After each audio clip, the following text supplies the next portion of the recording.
Hey Reddit, I don't usually post stuff like this, but I feel like I need to get this out. It's been eating me alive, and I need to tell someone, anyone, about what's been going on. I don't even know where to start, so I guess I'll just dive in. For as long as I can remember, my parents have always been weird. Not in the usual quirky, overprotective kind of way, but in a way that always made me feel like something was off. Growing up, I thought it was normal that we moved around a lot, and that I was homeschooled. I never questioned why I didn't have any baby photos or why there were no extended family visits during holidays. It wasn't until I turned 16 that things started to get really strange. My dad would disappear for days at a time, always coming back with a new car or bags full of cash. My mom would have these long, whispered phone calls late at night. I started noticing men in black cars parked near our house, always watching, always waiting. I asked my parents about it once, and they brushed it off as my imagination running wild. But I knew better. One night, I was up late playing video games when I heard muffled voices coming from the basement. My curiosity got the better of me, and I decided to sneak down and see what was going on.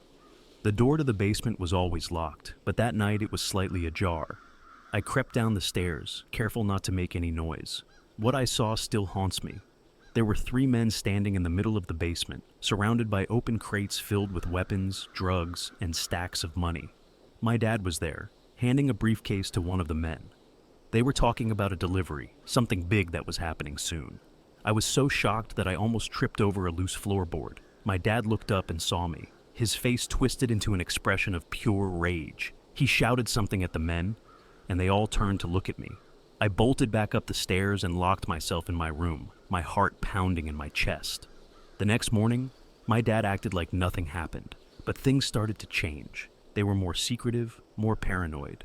My mom would snap at me for the smallest things, and my dad's disappearances became more frequent. I started to feel like a prisoner in my own home. I couldn't shake the feeling that they were hiding something huge, something dangerous. A few weeks ago, I found a hidden folder on my dad's laptop. It was filled with videos, dozens of them, all labeled with dates and names. My curiosity got the better of me again, and I clicked on one of the videos. What I saw made my blood run cold. It was a recording of a young girl, no older than 10, tied to a chair and crying. My dad and some other men were in the background, laughing and talking about how much they could sell her for. I felt like I was going to be sick. I clicked on another video, and another, and another. They were all the same. Different kids, different places, but always the same scenario. It was like some kind of sick trafficking operation. I couldn't believe what I was seeing. I started to piece things together, all the weird things that never made sense. The moving, the money, the strange men. My parents were involved in something terrible, something from the darkest corners of the web. And then a thought hit me like a ton of bricks. What if I wasn't their child? What if I was just another victim? I started digging through old documents, looking for anything that could prove who I really was. I found nothing. No birth certificate, no hospital records, nothing. It was like I didn't exist before I was 5 years old. Panic set in. I had to get out of there, but I didn't know how. I didn't have any money, and I was too scared to go to the police. What if they were in on it too? A few days ago, I overheard my parents talking about me. They said I was becoming a problem, that I was asking too many questions. My dad said something about needing to get rid of me before I caused any more trouble. I knew then that I had to leave, but I didn't know where to go. I'm posting this from a friend's house, and I'm scared they might find me. I don't know what to do. If anyone has any advice, please help. I'm terrified. Hey Reddit, it's me again. Thanks for all the advice and support on my last post. I didn't think anyone would believe me, but your responses have given me a bit of hope. So, here's what happened after my last post. After I realized my life was in danger, I knew I had to act fast. Staying with my friend was a temporary solution at best. I couldn't drag him into this mess. So, I started planning my escape. I saved up what little money I had from doing odd jobs and babysitting. I figured I could at least get a bus ticket out of town.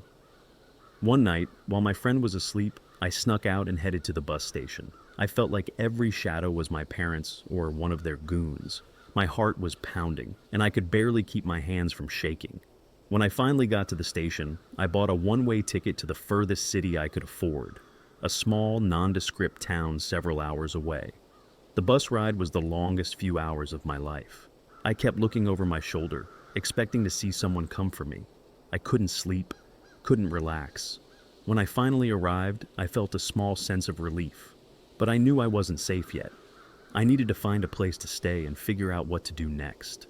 I checked into a cheap motel using a fake name.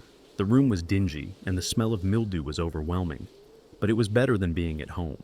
I locked the door and barricaded it with the rickety chair from the corner. I needed to think. I decided to start looking for answers. I couldn't go to the police, not without proof. So I started investigating my own past. I spent hours at the library, searching online for any records of missing children around the time I would have been taken. I combed through old newspaper archives, hoping to find something that matched my vague memories. Then, I found it. An article from 10 years ago about a girl who went missing from a nearby town. Her name was Emily, and she was last seen playing in her front yard. Her description matched mine perfectly. Same age, same hair color, even the same birthmark on her shoulder. I felt a knot in my stomach. Could I be Emily? I needed to know more. I reached out to the journalist who wrote the article, hoping he could give me more information. He agreed to meet with me at a coffee shop the next day. I was nervous, but I had to take the risk. When we met, he seemed genuinely interested in my story. I told him everything. The strange behaviors, the hidden videos, my suspicions. He listened carefully and promised to look into it. He said he had some contacts in law enforcement who might be able to help. For the first time in days, I felt a glimmer of hope. But things took a dark turn that night. I was walking back to the motel when I noticed a black car parked across the street.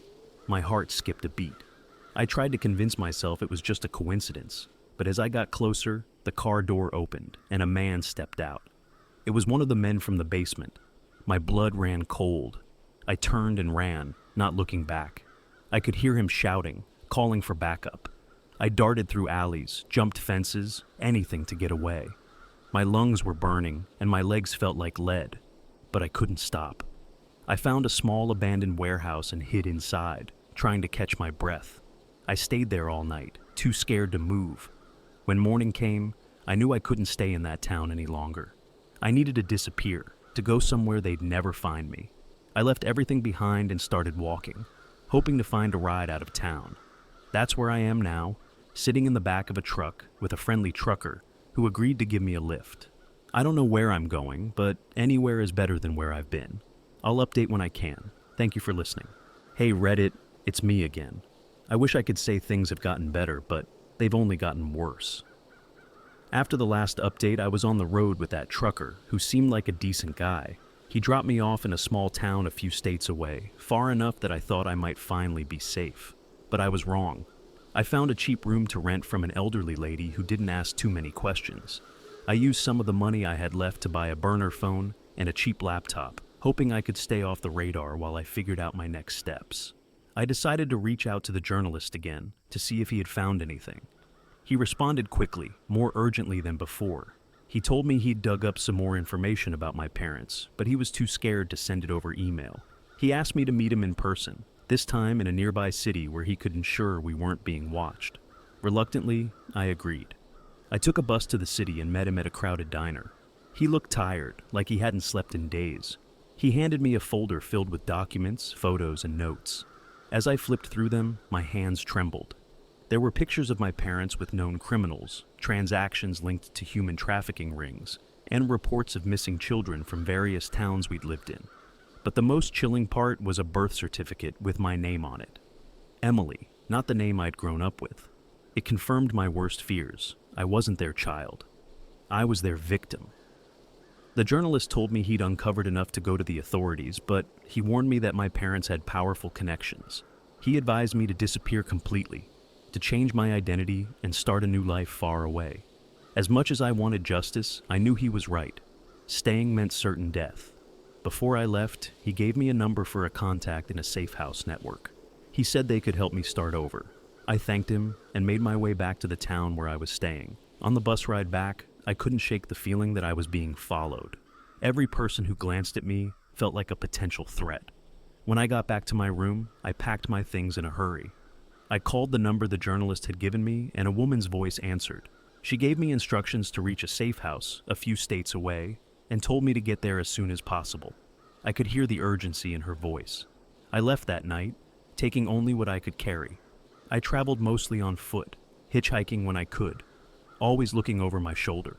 After days of traveling, I finally reached the safe house, a secluded cabin in the woods. The woman who greeted me was kind but firm. She explained the rules: no contact with anyone from my past, no social media, no paper trail. She gave me a new name and helped me create a backstory. I stayed there for a few weeks, trying to adjust to my new reality. But even in the safety of the cabin, I couldn't shake the paranoia. Every rustle of leaves, every distant sound made me jump. I knew I couldn't stay there forever, but I didn't know where to go next.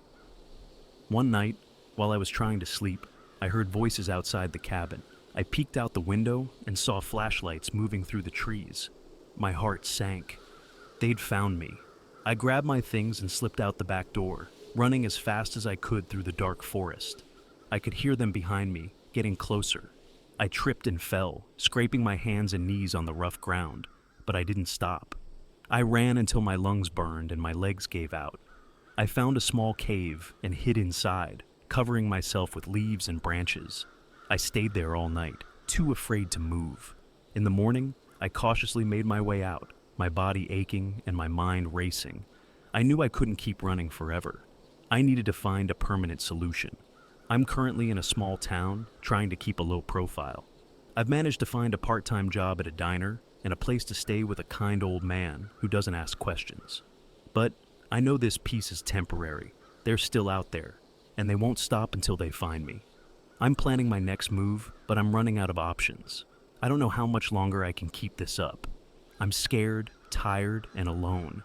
If anyone has any advice or knows of a place where I can truly disappear, please let me know. Thank you for listening. I'll update if I can. Hey Reddit, I'm back. It's been a while since my last update, and a lot has happened. I'm still trying to process everything, but I'll do my best to lay it all out for you. After settling into the small town, I tried to keep a low profile. I worked at the diner during the day and kept to myself at night. The old man I was staying with, Mr. Harris, was kind and never pried into my business. It was the closest thing to normal I'd had in a long time, but the peace didn't last. One evening, while I was closing up the diner, I noticed a black car parked across the street. It looked eerily similar to the one I'd seen before. My stomach dropped. I tried to convince myself it was just a coincidence, but deep down, I knew they'd found me again. I hurried back to Mr. Harris's house, trying to stay calm. When I got there, I saw that the front door was slightly ajar. Panic set in. I pushed the door open and called out for Mr. Harris. There was no answer. I searched the house, my heart pounding in my chest. I found him in his study, slumped over his desk, a pool of blood spreading around him. I covered my mouth to stifle a scream. They'd gotten to him because of me. I grabbed my things and ran. I knew I couldn't stay in the town any longer. I couldn't risk anyone else's life. I made my way to the bus station and bought a ticket to a city several states away, hoping to lose them in the crowds. The bus ride was agonizing, every moment filled with fear that they were right behind me. When I arrived in the city, I immediately sought out a public library. I needed to contact the Safe House network again. Using a public computer, I sent a coded message to the woman who had helped me before. She responded quickly, giving me directions to a new safe house in a remote part of the state. I followed her instructions, taking multiple buses and walking for miles to reach the location. The new safe house was an old farmhouse, run by a couple who had been helping people like me for years. They were cautious but welcoming, and they understood the gravity of my situation. They gave me a new identity and a job working on the farm. I tried to settle into this new life, but the fear never left me. One night, I was sitting on the porch, staring out at the fields, when the woman from the Safe House network arrived unexpectedly. She looked worried and told me she had urgent news. She'd been digging into my parents' activities and found out that they were part of a larger organization involved in human trafficking and other illegal activities. The organization had powerful connections and resources, which was why they'd been able to track me so easily. She also told me something I never expected to hear. There were rumors within the organization about a high-profile case involving a kidnapped child who had escaped. The higher-ups were desperate to find me because I had become a liability. If the authorities found me and I talked, it could bring down the entire operation. The woman advised me to leave the country, to go somewhere they couldn't reach me. She handed me a new passport and some cash, enough to get me started. She also gave me the contact information for a safe house network in another country. It was my best chance at survival. I spent the next few days preparing for my departure. I couldn't afford to leave any loose ends. The night before I was set to leave, I heard noises outside the farmhouse. I looked out the window and saw several men with flashlights approaching. My heart raced. They'd found me again. I grabbed my bag and slipped out the back door, running into the darkness. I could hear them shouting behind me, but I didn't look back. I ran through the fields, my lungs burning, my legs aching. I stumbled and fell, scraping my hands and knees, but I got up and kept running. I had to get to the train station. It was my only chance. I made it to the station just as the train was pulling in. I bought a ticket and boarded, finding a seat at the back of the car. I sat there, trying to catch my breath, my heart pounding in my chest. As the train started moving, I felt a small sense of relief. I'd escaped, for now. I'm currently on the train, heading to the airport. I don't know what awaits me in the new country, but I have to believe it's better than what I'm leaving behind. I'll update when I can. Thank you for all your support and advice. It's kept me going through this nightmare. Hey Reddit, this is going to be my final update. So much has happened since my last post, and I think it's time to bring this story to a close. I arrived at the airport just before dawn. The Safe House Network woman's instructions had been clear.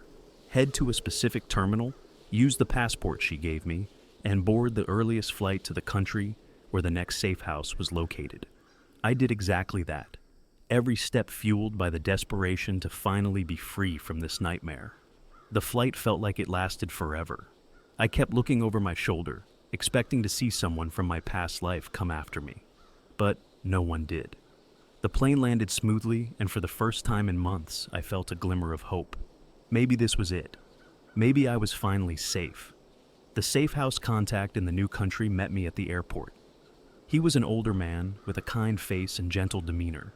He introduced himself as Daniel and assured me I was safe now. He took me to a secluded village where I was given a small, modest apartment. It was nothing fancy, but it was mine, and it was safe. I spent the next few weeks trying to adjust to my new life. Daniel helped me find a job at a local cafe, and I began to build a routine. For the first time in what felt like forever, I could breathe. I could sleep without fear. I even started making friends with some of the locals. It was a strange feeling, this sense of normalcy. But deep down, I knew the past wouldn't let me go that easily. One evening, I was closing up the cafe when I saw a familiar face walk in. My blood ran cold. It was the journalist who had helped me back in the States. I hadn't heard from him since I left, and seeing him here was both a shock and a relief. He told me he had more information, something crucial he needed to share with me. We sat down at a corner table, and he began to explain. He had uncovered the full extent of my parents' organization. It wasn't just a trafficking ring, it was a network that spanned multiple countries, involved in everything from illegal arms dealing to high-level corruption. They were ruthless and would stop at nothing to protect their secrets. Then he dropped the bombshell. He had evidence that could bring the entire organization down, but he needed my testimony to do it. He'd managed to stay one step ahead of them, but time was running out. He asked if I was willing to testify, to finally put an end to all of this. I felt a wave of fear and uncertainty. Testifying would mean exposing myself, putting myself back in danger. But it also meant justice, not just for me, but for all the victims who hadn't escaped. I thought about Mr. Harris, about the journalist's own sacrifices, and about all the children who might still be suffering. I agreed. The next few days were a blur of preparations. The journalist had connections with international law enforcement, and they arranged for my protection. I was moved to a secure location, where I gave my testimony via video conference. It was the hardest thing I've ever done, reliving those moments, recounting every detail. But I knew it was the right thing. The authorities launched a series of coordinated raids across multiple countries. The network was dismantled, and dozens of high-profile arrests were made, including my parents. The news made headlines worldwide. It was over. The nightmare was finally over. With the organization in shambles and the key players behind bars, I was given a new identity and relocated once more. This time, it was a small town in a peaceful country where no one knew my past. I found work, made friends, and slowly began to rebuild my life. It's been a year since then. I still have nightmares, and I don't think the scars will ever fully heal, but I'm learning to live again. The kindness of strangers, the resilience I've discovered within myself, and the hope for a future free from fear keep me going. To everyone who followed my story, thank you. Your support meant the world to me. If there's one thing I've learned, it's that no matter how dark things get, there's always a way out. You just have to keep fighting. This is Emily, signing off. Stay safe and take care of each other.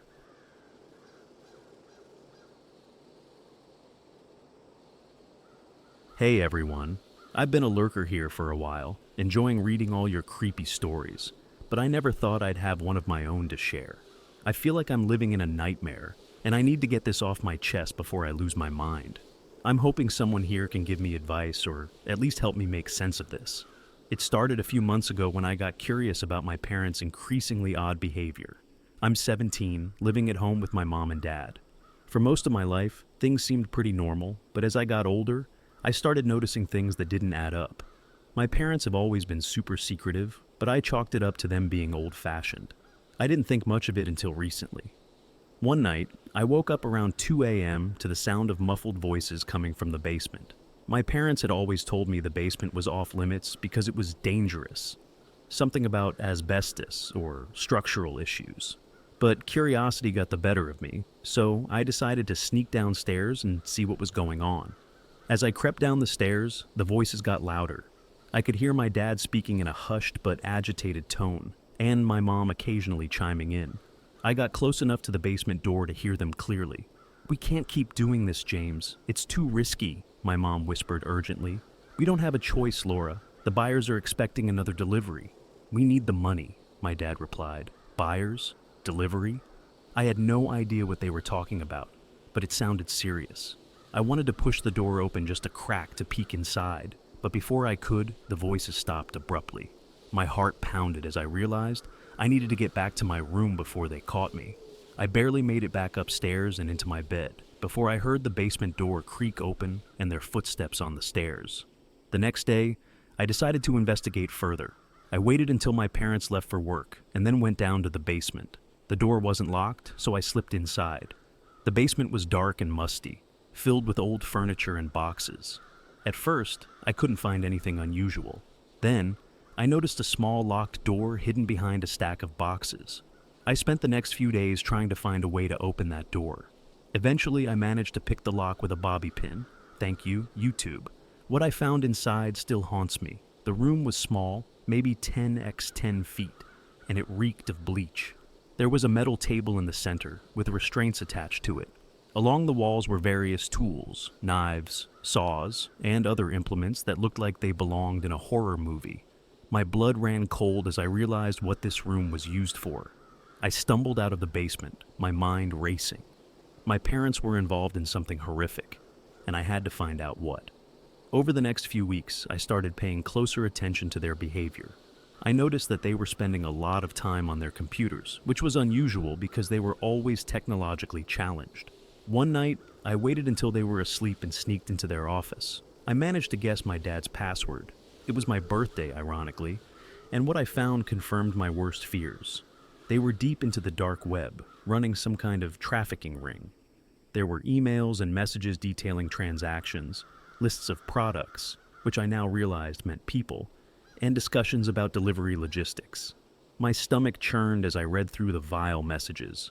But the most disturbing part was a folder labeled Special Projects. Inside were dozens of photos and videos of children, all bound and gagged, their faces twisted in terror. I felt like I was going to vomit, but I kept looking. Near the end of the folder, I found photos of a little girl that looked eerily familiar. My heart skipped a beat when I realized it was me. I couldn't breathe. I scrolled through the photos, my hands shaking. There were detailed notes about me, my likes, dislikes, medical history, and even psychological profiles. It became horrifyingly clear that I wasn't their child. I was their victim. They had taken me when I was young and raised me as their own, all while continuing their sick business. My world shattered in that moment. Everything I knew was a lie. I didn't know what to do, who to trust, or how to escape.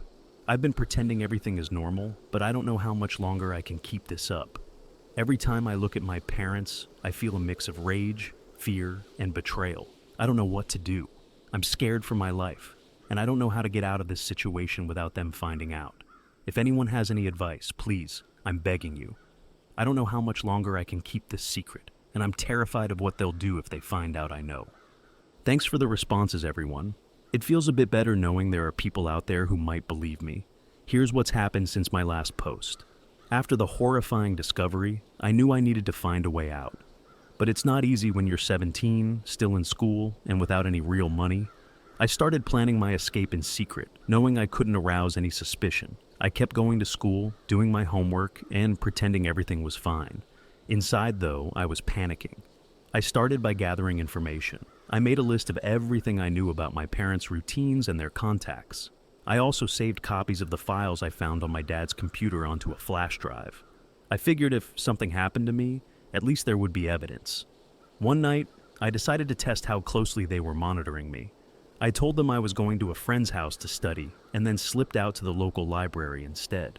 I spent hours there, researching everything I could about human trafficking, the dark web, and how to disappear. It was overwhelming, but I was determined to find a way out. When I got home, my mom was waiting for me in the living room. She didn't look angry, but there was something in her eyes that made me uneasy. "How was studying?" she asked, her voice too casual. "Fine," I replied, trying to keep my voice steady. She nodded, her eyes boring into mine. "Good. It's important to stay focused on your schoolwork." I could tell she was suspicious, but she didn't press further. After that, I was even more careful. I didn't use my phone or the home computer for anything related to my escape plans. Instead, I used public computers and free Wi-Fi whenever I could. One afternoon, I decided to skip school and go back to the library. I wanted to dig deeper into my past, hoping to find any clues about where I came from. I found a website that allowed you to search missing children's reports and started scrolling through them. My heart pounded as I clicked through the photos, praying I'd find something. After what felt like hours, I found a report from 15 years ago about a missing girl named Emily, who looked just like me. According to the report, she was taken from a park near her home when she was 2 years old. There was a photo of her parents, who looked nothing like the people who raised me. I knew I had to find a way to contact them. I created a new email account and sent a message to the contact listed on the report. I tried to be as vague as possible, not wanting to give away too much in case it wasn't safe. "Hi, I think I might have information about your missing daughter. Please contact me," I wrote, including a burner phone number I had bought with some of my savings. The next few days were agonizing. I couldn't focus on anything, constantly checking the phone for any messages. Finally, I got a call from an unknown number. My heart raced as I answered. "Hello? Hi, this is Sarah. I received your message about my daughter. Who is this?" I took a deep breath. "My name is Lily. I think I might be your daughter. I was taken when I was young, and I've been living with people who I believe kidnapped me." There was a long silence on the other end. "Where are you?" she finally asked, her voice trembling. "I'm still with them, but I'm trying to find a way to leave," I explained. "I need help."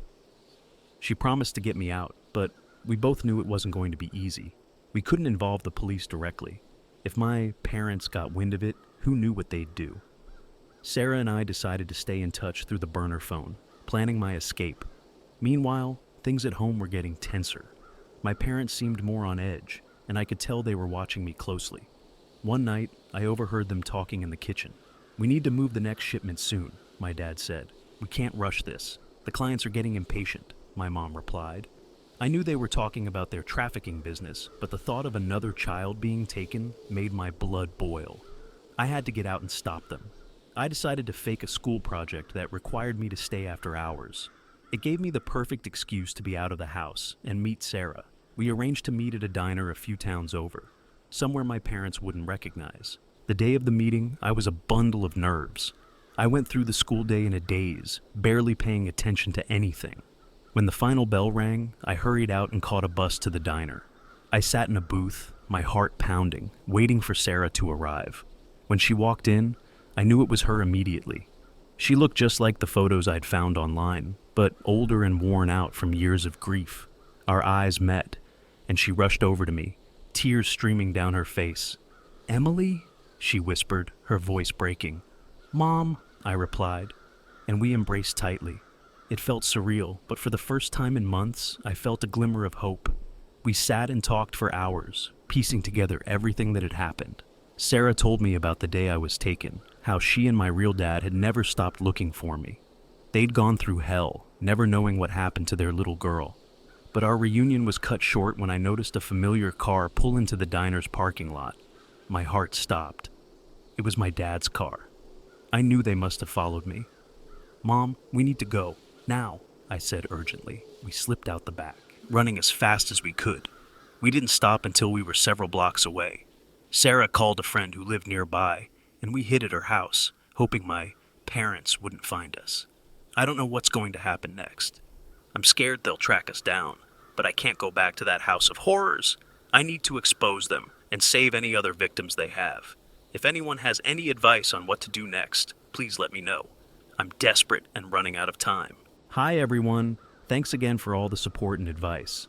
A lot has happened since my last post, and things have only gotten more intense. Here's the latest. After our narrow escape from the diner, Sarah's friend Lisa took us in. She was incredibly kind, giving us a place to stay while we figured out our next move. I couldn't help but feel paranoid, constantly looking over my shoulder, fearing my parents would somehow find us. Sarah and I spent the next few days trying to contact authorities without tipping off my captors. We knew we needed concrete evidence if we were going to take them down. The flash drive I had with their files was a start, but we needed more. We decided to reach out to a private investigator, hoping they could help us gather the necessary proof without alerting anyone. Lisa had a contact, a retired detective named Mike, who agreed to meet with us.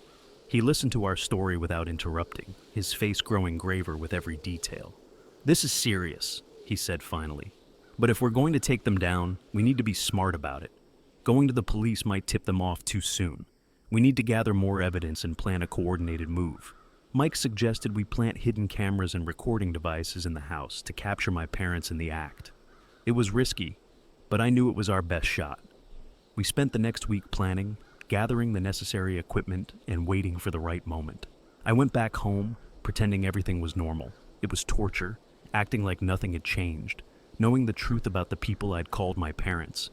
Every smile, every hug felt like a lie, but I had to keep up the act if we were going to succeed. One night, when my parents were out, I managed to plant the cameras and bugs in the basement and their office. It felt like an eternity, my heart racing with every sound. But I got the job done and slipped out unnoticed. The next few days were agonizing. We waited, watching the live feeds from the cameras, hoping to catch something incriminating. It was hard to watch, seeing my parents go about their business, discussing their vile plans as if it were the most normal thing in the world. Then, we struck gold. One night, my dad had a meeting in the basement with a buyer. The man was shady-looking, dressed in dark clothes, his face partially obscured by a hood. They discussed the shipment in detail, using code words that were thinly veiled references to their human trafficking operation. My mom joined them, bringing out a folder with photos of their victims, including children they were planning to abduct. Mike captured everything, ensuring we had clear audio and video evidence. We knew it was enough to go to the authorities, but we needed to ensure my safety first. We decided to make our move that weekend, coordinating with the police for a raid. The night before the raid, I barely slept. I kept thinking about all the other kids who might be suffering because of my parents. I felt a mix of fear and anger, determined to see them brought to justice. The next day, Sarah and I went to the police station with Mike. We handed over the evidence, explaining everything. The officers took us seriously, immediately setting things into motion. They arranged for a safe house for Sarah and me, ensuring we'd be protected during the raid. That night, I watched from the safe house as the raid unfolded on TV. My heart pounded as I saw the SWAT team surround my house, bursting in with guns drawn. It felt surreal, like watching a movie. I saw my parents being led out in handcuffs, their faces a mix of shock and anger. They had no idea how much I knew or who had betrayed them. The news anchors talked about the massive human trafficking ring that had been busted, detailing the horrors they'd uncovered. I felt a sense of relief mixed with guilt, relief that it was over, but guilt for not realizing sooner. The aftermath has been a whirlwind. My parents are in custody, facing charges that will keep them locked up for life. Other victims are being identified and rescued, thanks to the information we provided. It's a small comfort knowing that their suffering will end, even if it's too late for some. I'm trying to adjust to my new reality. Sarah and I are staying with Lisa for now, rebuilding our relationship and trying to move forward. It's not easy, and I still have nightmares about everything that happened, but I know we did the right thing. I don't know what the future holds, but I'm determined to make the most of my second chance at life. Thank you all for your support and advice. You helped me more than you know. If you're ever in a similar situation, please reach out for help. There are people out there who care and can make a difference. Hey everyone, thanks for sticking with me through this nightmare. Your support means more than you can imagine. Here's the latest update.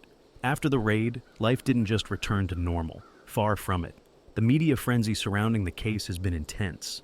Everyone wants to know more about the twisted story of my parents and their trafficking ring. It's been overwhelming, but I'm trying to focus on healing and rebuilding my life.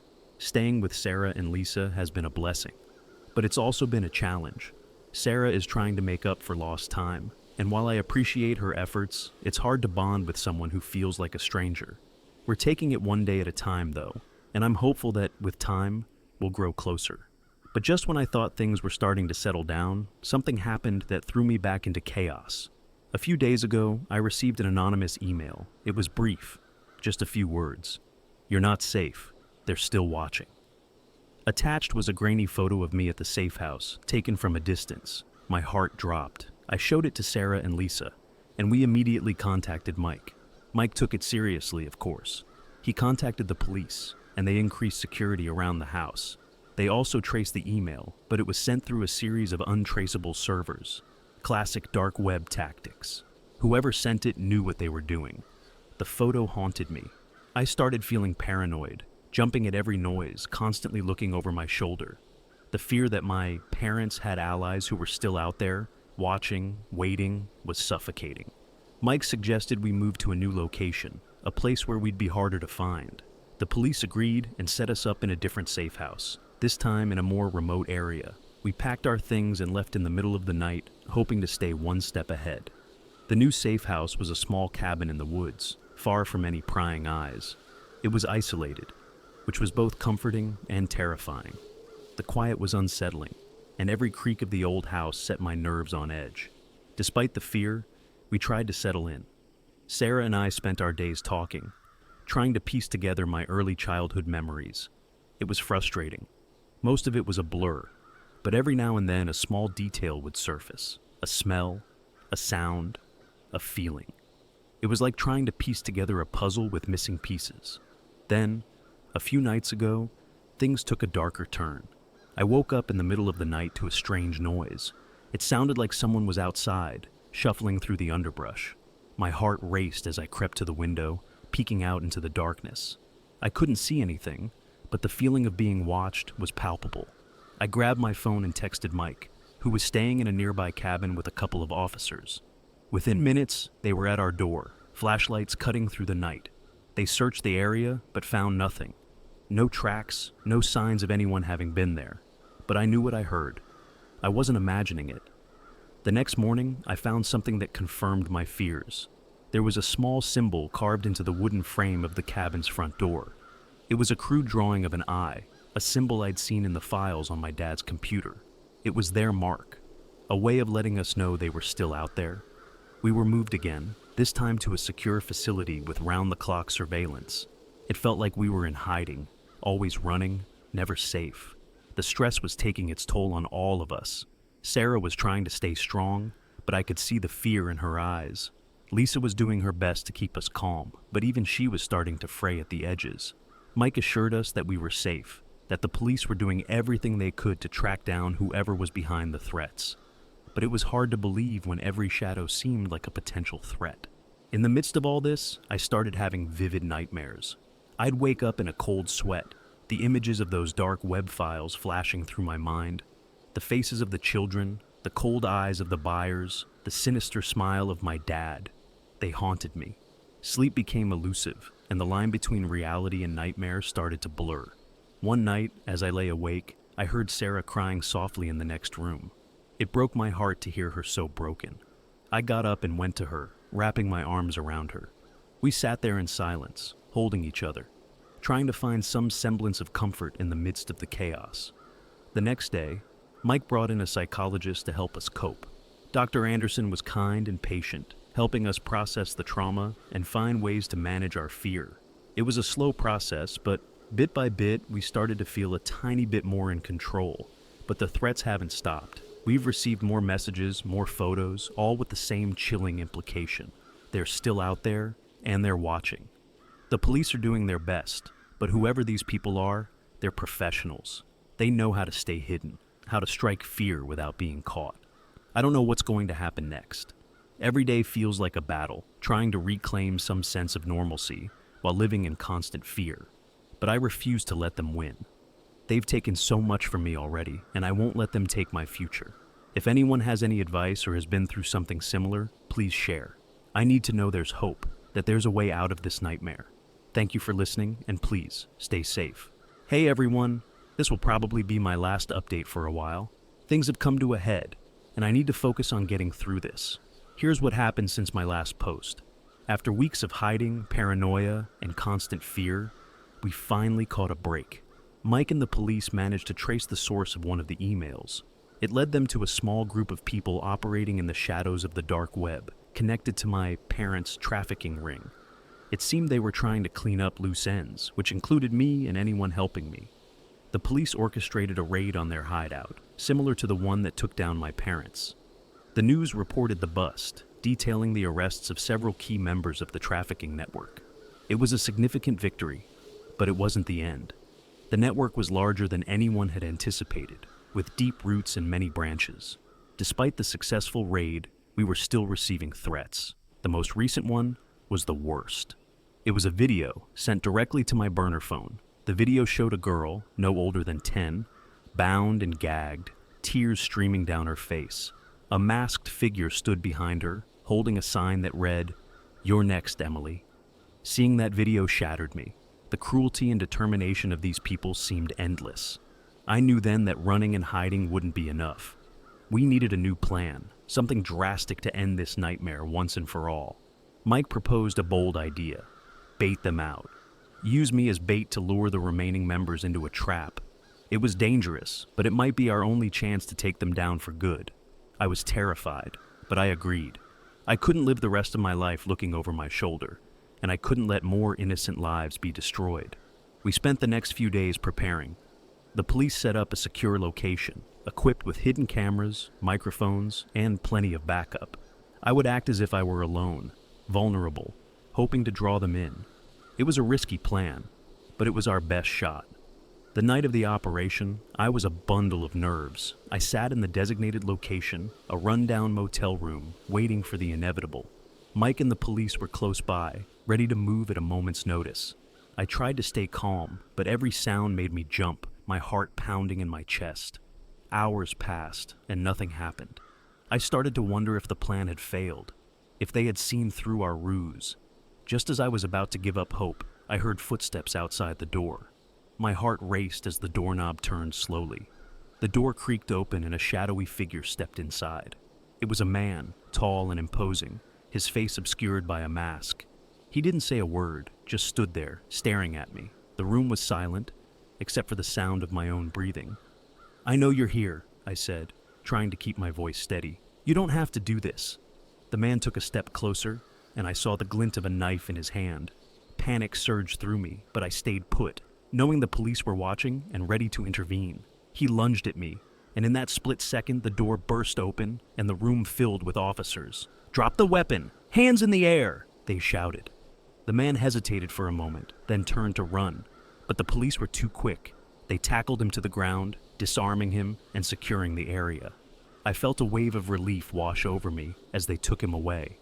The operation had worked. Over the next few days, the police conducted several more raids using the information they gathered from the captured man.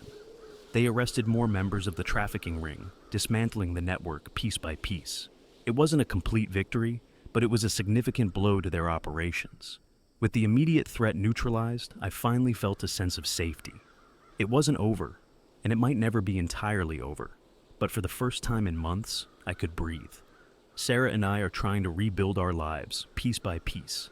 It's not easy, and there are days when the fear and trauma feel overwhelming, but we're moving forward. I've started therapy, which is helping me process everything that's happened. Sarah and I are closer than ever, and she's been my rock through all of this. Lisa continues to support us, and we've formed a makeshift family, bound together by the horrors we've endured and the hope for a better future. I don't know what the future holds, but I'm determined to live my life free from fear. I want to help others who've been through similar experiences, to be a voice for those who can't speak for themselves. This isn't the end of my story. It's just the beginning of a new chapter. Thank you all for your support, your advice, and for believing in me. It's been a long, dark journey, but I'm finally starting to see the light at the end of the tunnel. Stay safe, everyone, and never stop fighting for the truth.